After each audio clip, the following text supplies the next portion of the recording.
Hello guys, അപ്പോൾ Sunday ആയിട്ടൊരു കുഞ്ഞു ബ്ലോഗാണ്. അപ്പോൾ നിങ്ങളിത് കാണണം ഗൈസ്. വേറെ ഒന്നുമല്ല, ഒരു കുഞ്ഞു മോള്, ഒരു കൊച്ചു വാവക്കുട്ടി എൻ്റെ വീട്ടിലോട്ട് വന്നതാണ്. അപ്പോൾ ഈ കൊച്ചു വാവക്കുട്ടി ആൾ നിസ്സാരക്കാരിയല്ല കേട്ടോ. അവളൊരു ചെറിയൊരു കുട്ടി ബ്ലോഗറാണ്. അപ്പോൾ അവൾ പവി ആദി എന്നാണ് അവളുടെ ബ്ലോഗിൻ്റെ പേര്. അപ്പോൾ അതിൽ മെയിനായിട്ട് പാട്ടും കളിയും എല്ലാം ഉണ്ട്. സ്റ്റേജിൽ ഡാൻസിന് നിന്നിട്ടുണ്ട്, എല്ലാം ഉണ്ട്. ഈ കക്ഷിക്ക് നല്ല 75 വീഡിയോസ് എന്താ ഇട്ടിട്ടുള്ളൂ.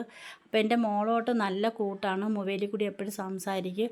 അപ്പോൾ അവൾ സുഖമില്ലാത്തതുകൊണ്ടിട്ട് അവളെ കാണാൻ വേണ്ടിയിട്ട് അവളെ നാട്ടിൽ നിന്ന് വന്നതാണ്. അപ്പോൾ എന്തൊരു സ്നേഹം ഉണ്ടെന്ന് നോക്കിക്കേ കൊച്ചാളിന്. അവിടെ നിന്ന് ഇവിടം വരെ വന്നപ്പം സന്ധ്യയായി. വൈകുന്നേരം ഒരു 5-6:30 മണി, 5-5:30-6 മണിയായപ്പോഴാണ് എത്തിയത്. 6 മണി കഴിഞ്ഞ് അപ്പോഴാണ് എത്തിയത്. അപ്പം തിരിച്ചു പോവാറായി. വന്ന് കുറേ സമയമായി. അപ്പം ഇവളെ മാമനൊക്കെ ഉണ്ടായിരുന്നു. ആ പുള്ളി ഇങ്ങോട്ട് വീട്ടിലോട്ട് കയറിയില്ല. അപ്പോൾ വെളിയിൽ നിന്നിട്ട് ഇവർ രണ്ടുപേരും മാത്രമാണ് കയറി വന്നത്. അപ്പോൾ ഇവൾ കുറേ സമയമൊക്കെ ഇവിടെ നിന്ന് നമ്മളോട്ടൊക്കെ ഇണങ്ങി. ഭയങ്കര വലിയ കാര്യമായിട്ട് എന്നെ നോക്കി ടാറ്റ കാണിക്കും, മൊബൈലിലൊക്കെ നോക്കി ടാറ്റ കാണിക്കുന്നു. വീഡിയോ എടുക്കട്ടാന്ന് ചോദിച്ചപ്പോൾ ഒന്ന് സമ്മതിച്ചിട്ടാണ് ഞാൻ വീഡിയോ എടുക്കുന്നത്. എടുത്തോളാൻ പറഞ്ഞ്. അപ്പോൾ അതേ വന്നിട്ട് പോകാൻ വേണ്ടിയിട്ട് ഇറങ്ങുന്നത്. ഈ മോളാണ് കൂടെ വന്നത്. അപ്പോൾ അവളെ ചേച്ചിയാണത്. അപ്പം പോകാൻ വേണ്ടിയിട്ടുള്ള തയ്യാറെടുപ്പിലാണ് അവർ.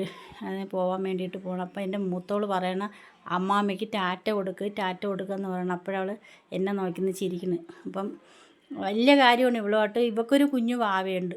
അവൻ 1 വയസ്സായ ആളാണ്. അപ്പം പോകാൻ വേണ്ടിയിട്ട് ഇറങ്ങിയെന്ന്. അപ്പം വന്നവരെ നല്ല സന്തോഷമുണ്ട്. അവളെ കാണാനായിട്ട് ഇവിടം വരെ വന്നല്ലോ എന്നുള്ളൊരു സന്തോഷമുണ്ട്. അപ്പം ഞാനെന്തേ ടാറ്റ പറഞ്ഞ്. എനിക്ക് ആ കുഞ്ഞിനെ എടുത്തിട്ട് കൊതി മാറിയില്ല. നല്ലൊരു ക്യൂട്ട് മോള്, നല്ല രസമുണ്ട്, പാവക്കുട്ടി പോലെ ഇരിക്കുന്നു. അവളെ വീഡിയോ ഒന്നും നിങ്ങൾ കാണണേ. അപ്പോൾ ആ വാവച്ചി ഇവിടം വരെ വന്നല്ലോ അവളെ കാണാനായിട്ട്. അമ്മമ്മ എടുത്ത് പോട്ടാന്ന് ചോദിക്കുന്നത് പാവം.